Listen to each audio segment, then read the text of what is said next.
Hey everybody, it is Friday, September 13th. Welcome to the new and hopefully improved not so live feed. We got the blazers and teas.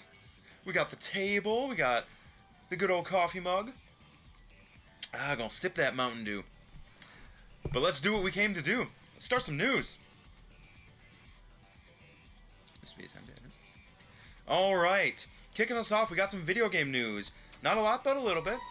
Off the heels of the announcement that Dragon's Dogma is going to be getting re-released for the PS4, which I am super excited about, as well as coming out for the Xbox One. It has been announced, allegedly, if you want to believe the little whispers in there, that Dragon's Crown, the side-scrolling RPG that was on the PS3 and the PS Vita, is going to be getting a re-release for the PS4. The game is awesome. I have it on my Vita. It's one of the few games I actually play. So I'll definitely be excited to see this game come out, to get a re-release. It was really fun, very enjoyable. Really good art style. I believe it's hand-drawn too. In other video game news, we don't have a lot, but we actually have Nintendo news. That is a rare one for us. Nintendo has announced recently that they are going to be opening up a lot of the Virtual Console, and we're going to see some old school games getting a chance to be re-released on the Switch. So you get games like Ice Climber and old school Donkey Kong to be able to play on the go. Not too bad, I guess. Could be kind of fun. I'm still not 100% sold on the Switch, and this next article probably won't do it either. Speaking of the Switch, it has been announced that, this is a double dose right here, both Bethesda's games Wolfenstein 2, or whatever the subtext name is at this moment, I don't know, as well as Doom are getting re-releases / being released, whatever you want to call it, coming out for the Switch as well. Now, in Doom's case, the multiplayer will not be fitting on the cartridge, so if you do want to play multiplayer, you're going to have to download an update. And the other downside is they have said that the map editor will not be in, so that's going to be something else that you won't get, unfortunately. But this is two more big games. They've already announced Skyrim's coming out for the Switch, which I don't know how that's all going to fit on their cartridge. I haven't looked at the specs, so I don't 100% know. But it is interesting to see. Bethesda is definitely throwing support behind the Switch. Now, if other studios do this, if Capcom, if Activision, EA start doing this, maybe there'll be some ground that Nintendo can truly capture of this like AAA title market. But other than Mario, Zelda, that's pretty much their thing. They haven't really done a lot of these other games, other third-party games like Sony and Microsoft have. And now with Microsoft coming out with their new Xbox One S, X, Scorpion, whatever the hell it's called, go win one at Taco Bell. It'll be interesting to see if this move of getting a couple of these games is going to be good ground for Nintendo to make up. It's going to do it for video game news. It is very light this week, but we do have some movie news. Movie and television news, mainly movie. It's just movie news. So let's kick that off right here with Star Wars Episode 9. Who's going to direct it? Looks like they're going back to an old favorite, J.J. Abrams, who revitalized this whole Star Wars series by giving us Episode 7.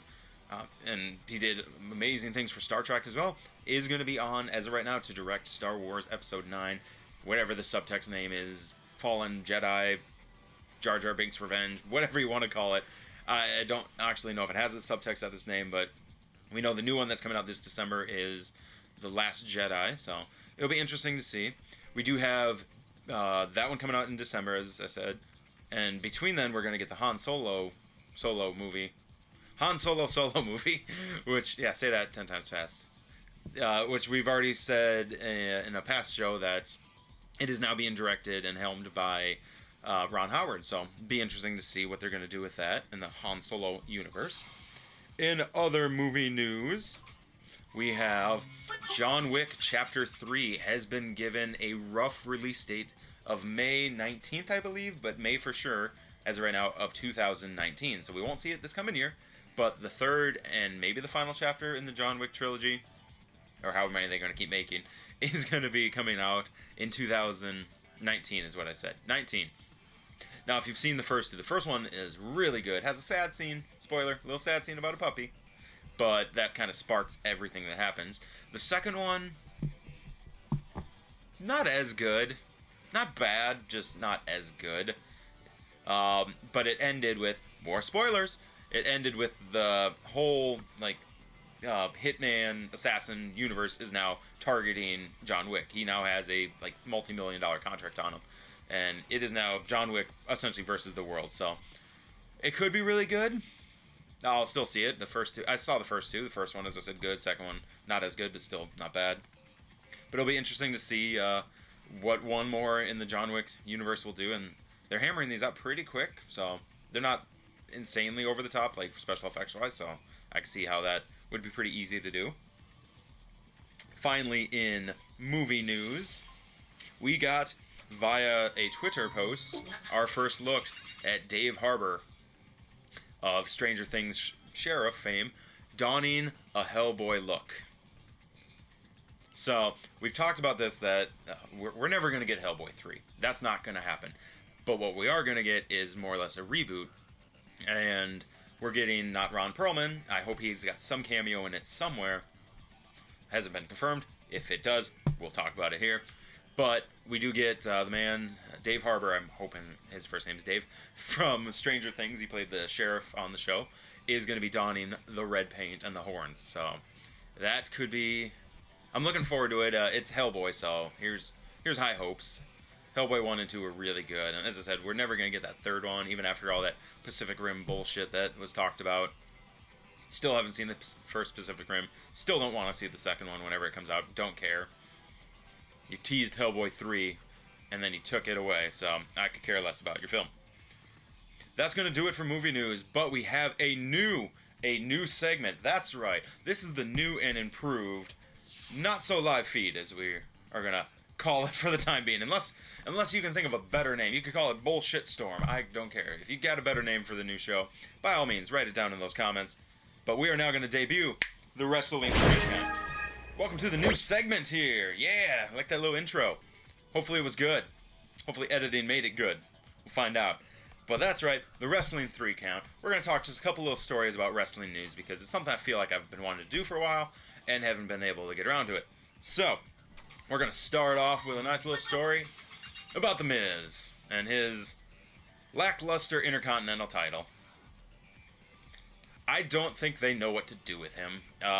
There's been talk that at No Mercy we will get Jason Jordan, Kurt Angle's son, going up against The Miz for the Intercontinental title.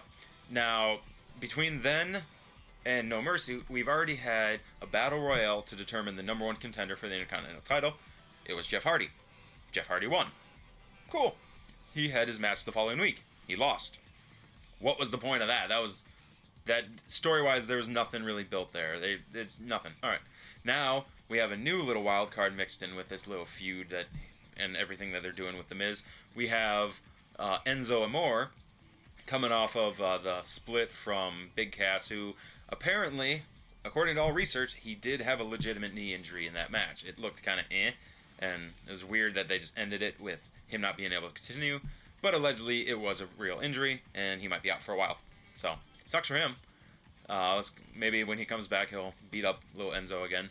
But now Enzo has already gone on to 205, and he's got a match this Sunday, or whenever No Mercy is, when you're watching this, or was, against Neville for the Cruiserweight title.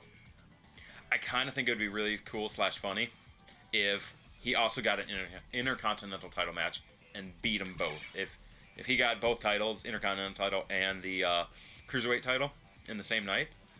There's been a lot of backstage heat about him and just what he's like. He's got a big mouth. He's been inviting people in the back that other wrestlers aren't. It's just, there's a whole drama going backstage. But either way, The Miz is just left here holding the title, going, "Oh, what do I do?" So try to have a good storyline. It's what it is. In other news, this is where we're going to kind of be stretching a little bit thin, if I can find it. There's been talk, on and off for a while, since that little moment with Ronda Rousey and whether or not she's going to come into the WWE. Now, she'd had that appearance at WrestleMania with Stephanie, Triple H, and The Rock.